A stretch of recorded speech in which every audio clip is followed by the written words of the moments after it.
여러분, 누군가 나에게 모멸감을 주고 화가 나게 한다면 어떻게 하십니까? 눈에는 눈, 이에는 이라는 말처럼 바로 복수해버리면 속이 후련할까요? 그런데 그렇게 하고 나면 마음이 더 힘들어질 수 있습니다. 요즘 조그만 일에도 화가 나고 자주 감정이 폭발한다면 이유는 무엇일까요? 왜 이렇게 격한 감정을 느끼며 어떤 때는 조절하기조차 힘들까요? 사람들마다 여러 상황이나 복잡한 환경 등의 문제이기 때문에 정확한 답을 찾긴 어렵지만 대부분 우리 내면 상태와 밀접하게 연관되어 있습니다. 스트레스, 좌절, 해결되지 않은 상처, 혹은 과거의 경험에서 비롯된 불안감이 쌓이다 보면 작은 일에도 쉽게 감정이 폭발할 수 있습니다. 예를 들어 누군가의 사소한 말이나 행동에 크게 화가 난 적이 있다면 그 배경에는 이미 누적된 피로, 불안 또는 자존감에 대한 문제가 있을 가능성이 큽니다. 감정은 우리가 통제하기 어려운 때가 많지만 그 자체가 잘못된 것은 아닙니다. 오히려 그것은 우리가 느끼는 무언가를 알려주는 신호이기 때문입니다. 누군가의 사소한 말 한마디에 과도하게 반응하거나 자신도 모르게 화가 치밀어 오를 때 다른 사람과 비교해서 내가 좀 과도하다고 생각될 때 우리는 어떻게 해야 할까요? 이 문제에 대해 나눠보겠습니다. 성경 말씀 잠언 16장 32절에 노하기를 더디하는 자는 용사보다 낫고 자기의 마음을 다스리는 자는 성을 빼앗는 자보다 나으니라고 말합니다. 말다툼을 하고 있는 상황이라면 우선 말과 행동을 멈추는 것이 최상입니다. 그리고 그 자리를 떠나는 것이 좋습니다.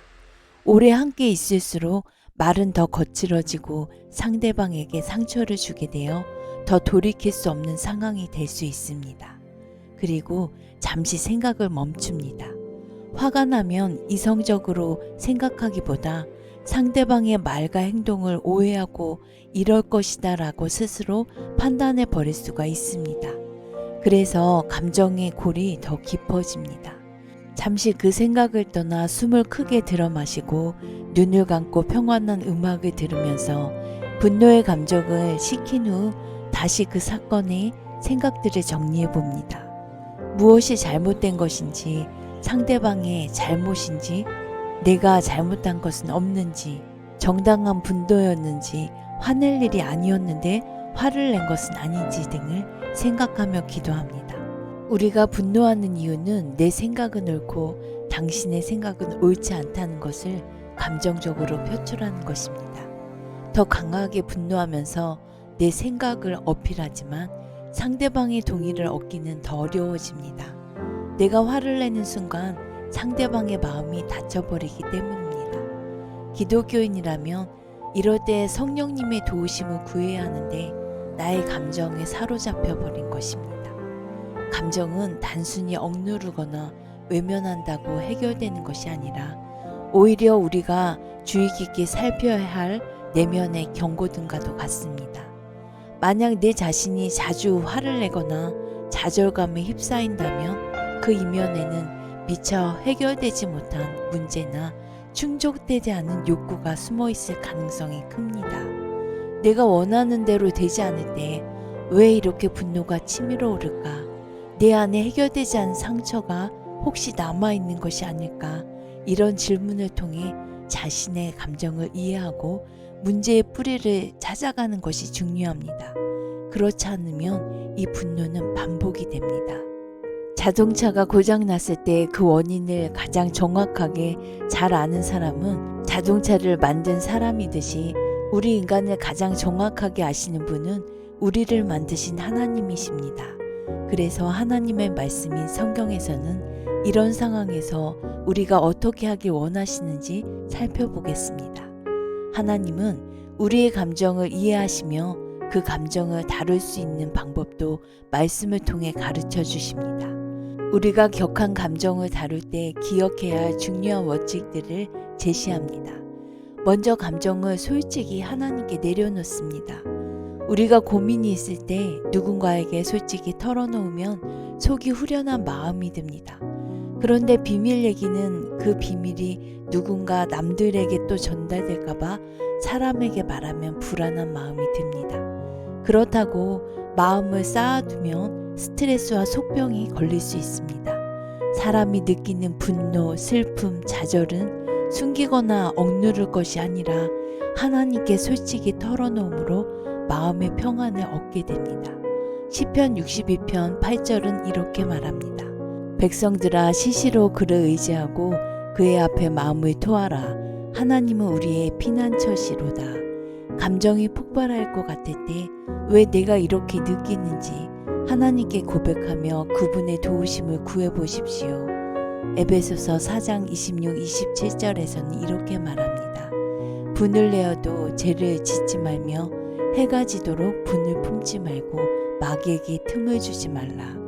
화는 인간의 자연스러운 감정이지만 그것이 지나쳐 우리의 행동을 지배하도록 놔두는 순간 우리는 죄를 짓게 될 위험에 처합니다. 감정을 억누르는 대신 그 감정을 성경적인 방식으로 표현하는 3가지 방법을 제시합니다. 첫 번째 방법으로 용서의 길로 나아가십시오. 마태복음 18장에서 예수님은 우리가 다른 사람을 용서할 때 진정한 자유를 얻는다고 말씀하십니다. 미움과 분노는 결국 우리 자신을 갉아먹는 독이 됩니다. 왜 내가 이 사람을 용서할 수 없는지 스스로에게 물어보고 하나님께 용서할 힘을 구해보십시오. 용서는 상대를 위한 것이라기보다 앞서 내 자신을 위한 자유의 길입니다. 용서할 때 예수님께서 주시는 참 평안이 임한다는 것을 경험해 보시기 바랍니다. 두 번째 방법으로 기도와 말씀으로 마음을 다스리십시오. 빌립보서 4장 6, 7절은 이렇게 권면합니다. 아무것도 염려하지 말고 다만 모든 일에 기도와 간구로 너희 구할 것을 감사함으로 하나님께 아뢰라. 그리하면 모든 지각에 뛰어난 하나님의 평강이 그리스도 예수 안에서 너희 마음과 생각을 지키시리라. 감정의 소용돌이에 휩싸일 때 기도는 우리의 마음을 다스리고 새로운 관점을 제공하는 가장 강력한 도구입니다.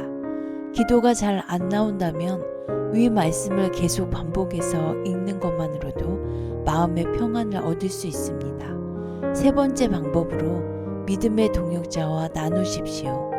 혼자서 모든 감정을 감당하기에는 버겁습니다. 신뢰할 만한 신앙의 동역자들과 감정을 나누고 기도를 부탁하며 도움을 요청해 보십시오. 야고보서 5장 16절에서 말하되 서로를 위해 기도할 때 치유와 회복이 이루어집니다.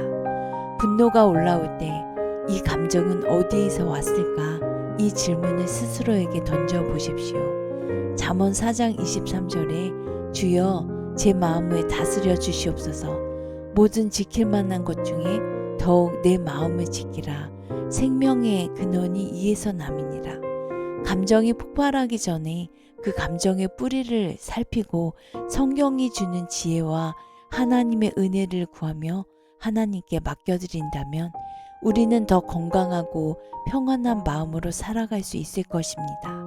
분노는 내가 이겨내는 것이 아니라 나를 가장 잘 아시는 하나님께서 다스려 주실 것을 믿고 맡기는 것입니다. 우리의 연약함을 아시고 도우실 것을 믿고 기도할 때 나를 뛰어넘는 하나님의 평강이 임하게 될 줄 믿습니다.